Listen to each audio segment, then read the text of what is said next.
दूसरों को माफ करे तो बहादुरी की बात है। हमें लगता है खुद को माफ नहीं करना चाहिए और दूसरों को माफ कर देना चाहिए। छोटी सी छोटी गलती में अपने को शासन में लेना चाहिए, जिससे हम अधर्म आचरण से मुक्त हो जाएंगे।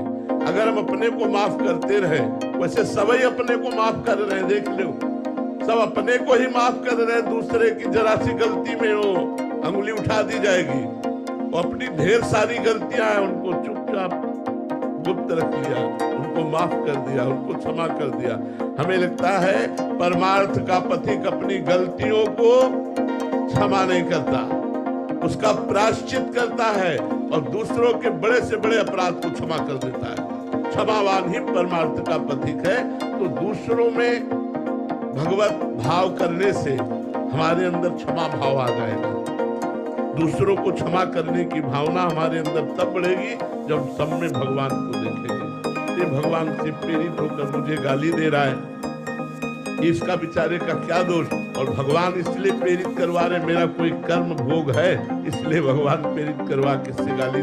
अगर हम भगवत भाव से युक्त रहेंगे तो हम क्षमावान बनेंगे।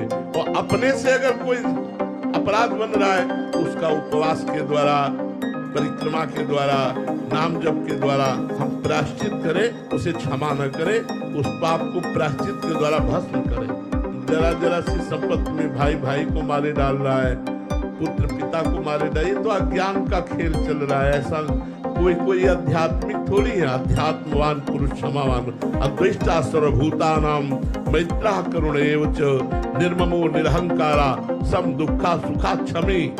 भगवान कह रहे क्षमी, क्षमावान।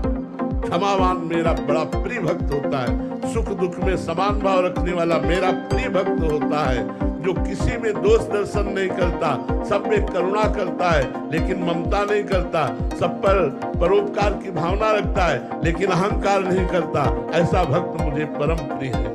तो भगवान का भक्त होना और संसारिक की तो अलग बात है।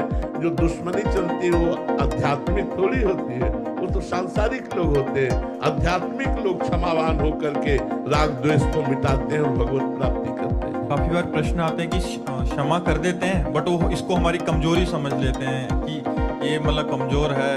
नहीं, संसार में सबसे बड़ा बलवान क्षमावान है। और आप ये समझ लो, आप जो दंड नहीं दे सकते थे उससे बड़ा दंड आपका क्षमा उसको देगी। उमा क्षमा सापहुते भारी, अपने कर्म जाय अपकारी। अगर सही दंड देना तो क्षमा कर दो, अगर वास्तविक उसे दंड देना तो क्षमा कर दो तुम। तो फिर देखना उसको जब सरकारी विभाग से दंड मिलेगा ना,